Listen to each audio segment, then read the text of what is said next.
I find that you have a really fresh perspective if you're not always in front of the charts.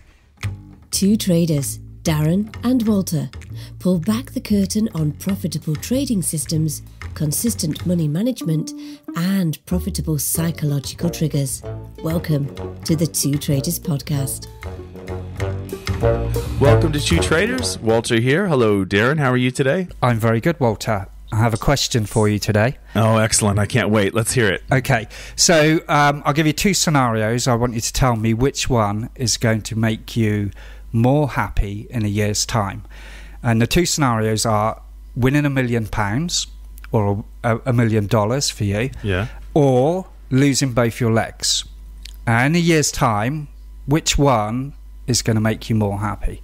Okay, so I'm thinking this is a trick question, right? Because the obvious the obvious thing is to say winning $1 million, but then we know, like from studies, that people who earn money are happier with the fact that they've earned the money than the people who just sort of win it through the lotto. And a lot of people who have won money through the lotto end up wishing it had never happened, and all kinds of terrible things happen and things like that. So I suppose it must be a trick question, but my answer would definitely be taking the 1 million payout. Yeah, definitely. And that's what everyone would say. Because nobody wants to lose their legs or limb or anything like that.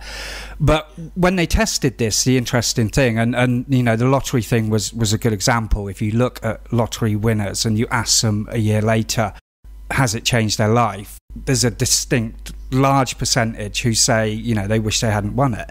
And what they found is that after the year, it's equal. The person that wins the $1 million and the person that loses their legs in an accident are just as likely to be happy as the person that wins the $1 million. And this is because the theory is that big events, the really big events, don't make much difference to long-term happiness. And what they found was a year later, the things that were driving their happiness was not the $1 million or the tragic accident. It was what's happening right now, whether they're having to sit in traffic to get to their new shiny condo, or whether they got a problem with their sister or their internet's down. Those small things is driving their happiness in the moment, and those big things that we expect to give long-term happiness have a really short time span of actually affecting how we feel. Yeah, it's fascinating, isn't it? Yeah.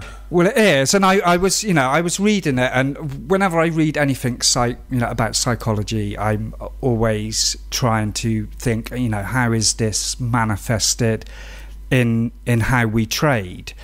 And when you think about problems that traders have is, we've often talked about really most simple strategies work, but you need to grind them out over the long run to get the benefit from them. And we find that really difficult. And, when I was reading this article, I was thinking, this is what's happening, isn't it? We're sitting there at our charts each day, and although rationally we know it's about the long run, it's the very small day-to-day movements and results of our trading that's really driving our emotions and forcing us to make these bad decisions.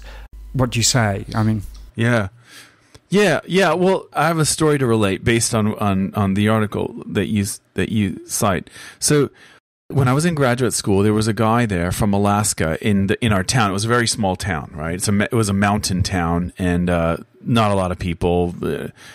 Like 13,000 people lived in this town. And then when the university was on, there was 30,000 people. And then in the summers when everyone went home, the town would go back down to 13,000 people. Well, there was this guy there who was he was in sort of a circle of friends that I knew, and he was from Alaska, and he had lost his leg, right? Yeah. And I remember remarking about how many girls thought that this guy was like they all wanted to be his girlfriend, you know what I mean? Yeah.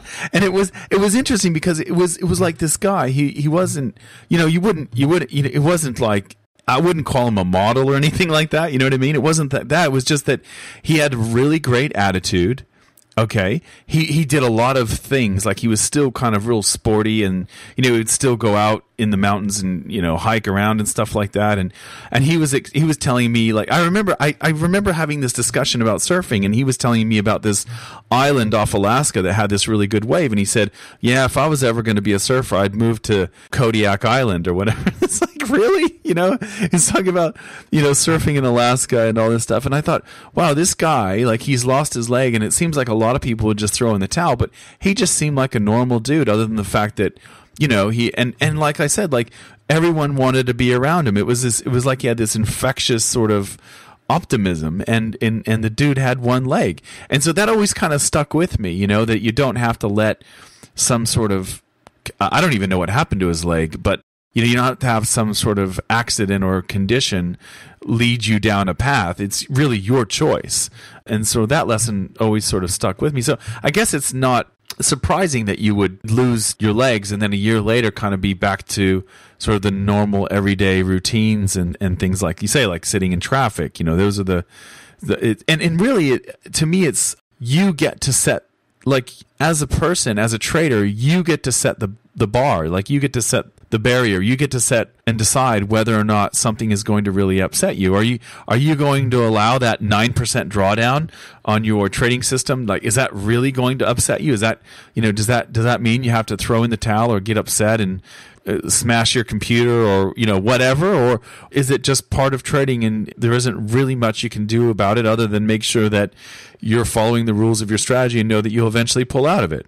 So I don't know. I mean, yeah, and likewise, we, from the test, it suggests that we're far more affected by the little inconsequential stuff that happens all the time. And I think with trading, and when you talk about trading the daily time frame because you're not at the charts so much, maybe that is avoiding that, constant worrying about every pip movement and every and you're actually kind of switching off from it, and you're kind of, in a way, you're allowing the long term to evolve, because you're just not so much, it's like you're not as obsessed with trading, you're kind of taking a step back from it. And I think it's a problem we've all got. We're a little bit too obsessed with it, and we're constantly on the forums and we're constantly examining the entries and the back testing too much, and I think really kind of stepping away from it, so it's not the thing that's driving how you're feeling all the time. It should, could be a really positive thing. Yeah, I agree. I find that you have a really fresh perspective if you're not always in front of the charts. It's kind of like the news. Like, whenever I read what the news is, like the financial news, I find that very distracting. I find it much more useful to simply look at the charts, and I find it much more useful to look at the charts occasionally instead of all day long. But that's just, it's like, if you have a child and you watch your child every day, if you see your child every day, it's hard for you to pick up on the little things, the little things that are changing in the child. But if you're the grandparent and you don't see the child but twice a year, every time you see the child, it's made this big jump. Well, that's kind of like the charts for me. If you don't sit and watch every tick, then when you come back to the charts, you go, oh, okay, I see now. This is obvious, that sort of thing. I don't know. It's a weird thing. Yeah, it's you're looking at the same data, but it's being packaged differently, isn't it? Exactly. Yes, exactly. Yeah. Yeah, and we're just really good at convincing ourselves that significant stuff's going on, and when really it isn't. If you watch a 1 minute chart all day, the drama of the day will be immense. But if you just come around the next day and look at a single daily bar, then you realise, well, it went up a bit and then it went down and then it closed about where it started. Not a lot went on really. That sounds like a normal day. Yeah, exactly. But one of the things that you were saying about the little things in your life that kind of make the big difference or the big stressors or that sort of thing, it reminded me of what Ed Sequoia says in his book that I'll link up in the show notes for everyone if you want to read it. But basically, it's called The Trading Tribe, and he talks about it's really not acceptable, at least in Western societies, to have experienced emotions on an everyday basis. What happens is we experience these little mini dramas in our lives, and if we're traders, we almost certainly will experience these little mini dramas in our trading, and that allows us to feel these emotions that we want to feel, that we want to, as a part of, just being human, we want to go through these emotions, and yet we're not really allowed to in society. So we have to come up with reasons for doing that. And one easy reason is to just take some trades and get really upset at the results or something like that. Yeah, so it's kind of interesting, It's like the old Freudian. I know we live in the computer age, and all the analogies are computer based now. But it used to be in Freud's day that everything was steam engine. So the steam engine was the analogy, and the analogy was that you had this steam that you had to let off somehow. Like it would eventually escape in the form of dreams or dirty dreams about your auntie or whatever. These things would just come out, and that was kind of the Freudian analogy. But I think this idea that Sequoia has about allowing we allow ourselves opportunities to experience these crazy emotions, and that's what the markets can serve. They can serve that purpose for us if we let it happen. So his whole point with the trading tribe, which is illustrated in the book, and also they have these tribes around the world that you can go to and join them. You just go there to experience the emotions. I think we've talked about it before, but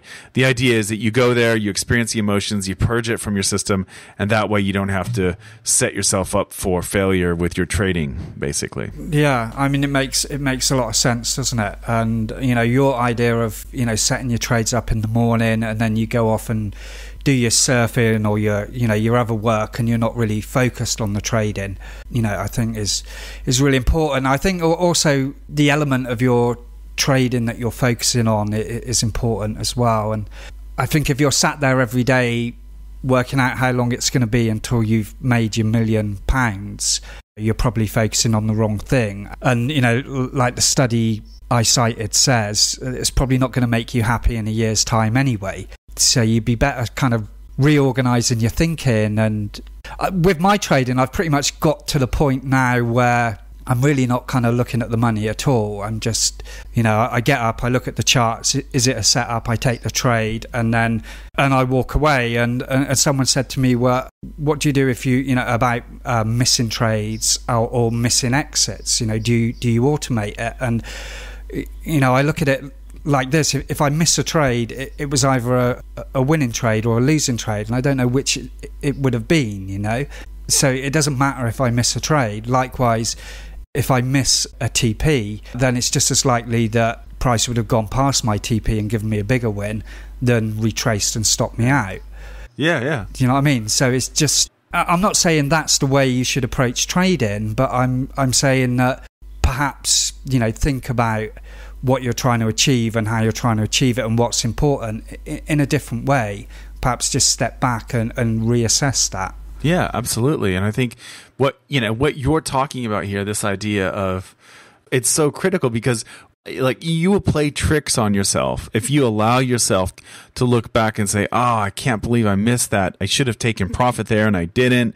And so now it's gone against me, and you know what I mean? And whatever, like if you allow yourself to do that, and that's what you're doing. You're allowing yourself to do that. Like there's no mistake there. You decide, right? You decide, because like you said, it can go either way. You can miss a good trade, or you could miss a losing trade. You could miss an opportunity to take profit, or you might end up with a better opportunity to take even more profit. Like that's all sort of in our, we like to go back and look at it and make reasons why we should have done it. We would have done it. We would have done that. We would have done that. Well, you didn't, and like if it was really that important to you, Darren, you would have some sort of automated thing that would kick you out or whatever, right? That's your approach. Yeah, definitely. Yeah. Yeah. And, when you look at the single incidents in isolation, then it looks really important that you missed that entry. But did you make profit over the last 3 months? Yeah, I made profit over the last 3 months. So it didn't matter, did it? Yeah. You know,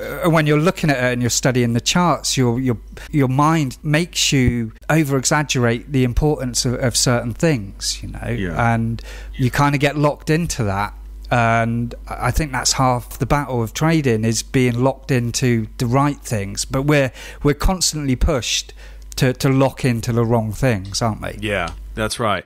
And I think to me, like for you, it seems like a lot of what trading is for you is that exact thing, like figuring out what the right things are that you should be focusing on. And you know what I mean? Like, I mean, I could be wrong, but you don't strike me as the type of trader who's like, okay, I gotta, you know, I need to achieve this by this time and that by that time. And you have all these goals like that. It's more about kind of fishing around and figuring out, okay, you know, I'm doing this now, but should I really be doing it slightly different like this? And when I'm talking about these things, I'm not talking about entries or whatever. I'm talking more about the, you know, the psychology side of it and the risk side of it. Those are to me, it seems like that's kind of where you get the most out of trading right now, is in that area. Am I right? Yeah, definitely. Yeah. Definitely. Yeah, it seems like that's kind of the fun, you know, the fun in it for you. And yeah, I mean, I still go on forums like Forex Factory and that, and I look around and I dig for something interesting, but I rarely find it anymore. I mean, I don't even think... Yeah. You can find a fight, though. You can definitely find a fight if you want to find a fight, yeah. Yeah, well, I don't think I can post on there anymore, so I can just read, and actually that's the best thing that's ever happened to me, because it deflects me from getting into arguments on the internet, you know. It's like when your girlfriend calls out, "Are you coming to bed?" And it's like, "No, I'm busy. I'm working." And essentially, what you're doing is arguing on the internet. It's so true. That is so true. And they all go the same way. Like, it's always the same way. It's like the guy comes in, he goes, "I've got this great system," and everyone's like, "Oh, really? Let's see it." And then the guy posts the system, and then it's like, "Oh, yeah." And then a few people are like, "Oh, yeah, this is pretty good. I'll check it out." Yeah. And then, and by the end of it, the original guy that started this the post, he's long gone. There's a couple of other guys that have kind of picked up the torch who are running with it. Although it could look totally different, like they've got all these other bells and whistles on there. And then there's like a couple of guys that come in and just poke the, you know what I mean? Poke the trader and tell him why he's such an idiot and why it won't work. It's just classic, isn't it? Like, they go the same way. It's always that way. Yeah. And we're 700 posts in and nobody's even talked about the exit or the money management at this point. Yeah. And we've all made these like assumptions about whether it's a good system or not. And and essentially the exit rule is, when you feel like there's a good profit. Yeah. It's exactly what it is. Yeah. Oh, it's so funny. I mean, that's cool. I'm sure, like, I don't know, maybe it's the same thing on, like, bodybuilding forums. "Oh, you're eating the wrong protein, man," or I don't know if it's like that, but I suppose it's kind of like religion in a way. Like, you've got the wrong religion, I've got the right one. That kind of thing. Like, yeah, or politics. Or politics. Yeah, politics would be the same thing. Yeah, I guess it's kind of like religion, politics. Yeah, it's kind of the same thing. Where we just like ego seeps into it, and then it just takes over from there, and it becomes sort of just a fighting match. Yeah, trying to convert people. Yeah, I think what is good about trading is psychology at least gets brought up. At least gets discussed, and some of those other fields could probably do with a bit more of that. And I think the tide is changing. When you look at the Nobel Prize for Economics, there's more and more human behaviour coming in from economics. It's definitely growing. The interesting thing is, when economics started out, it was much more about human behaviour, and then it got kind of pure economics, and now it's kind of going full circle. So it is growing in popularity, I think, and I don't think it will change dramatically, because we're just not set up to kind of buy into those ideas. Yeah. No. I mean, when you get into trading, it's just, well, I need to find a system that makes money. Obviously, that's basically it. Yeah. I didn't realize that the Nobel Prize was had moved that much. That's pretty cool. That's really nice. Yeah, I'm just looking it up right now. Actually, I'll post this for the show notes for people who want to have a look at these. But yeah, I see what's going on here. You're right. Like there's one here from behavioral economics was the last one here. Contract theory. Yeah, interesting, isn't it? Yeah. Okay. Well, hey, Darren. Yeah. So it's interesting, this idea that that the little things in life are the things that lead to happiness, and I suppose that sort of, for me, that highlights the importance of allowing yourself to understand that is this something that's really affecting me? Am I going to allow this to affect me? This fact that I'm sitting in traffic or whatever it is, and it's not necessarily the big things that happen in life that we would think would change our life so much. It's actually the little daily things that kind of sort of eat away or add to our happiness. I guess when you think about the other side of it, I suppose if I had to say what are the best moments of the day, it would be those little things that I find to be the what I mean, that give me the most joy. So yeah, that makes sense. Yeah. It just highlights that fact. Again with trading, the things your gut tells you are the most important, that you're focusing on all the time, aren't necessarily the important things. Yeah, absolutely. Well, thanks for bringing up the article, Darren, and we'll catch you next time. Thanks a lot. Thanks, Walter. See you soon.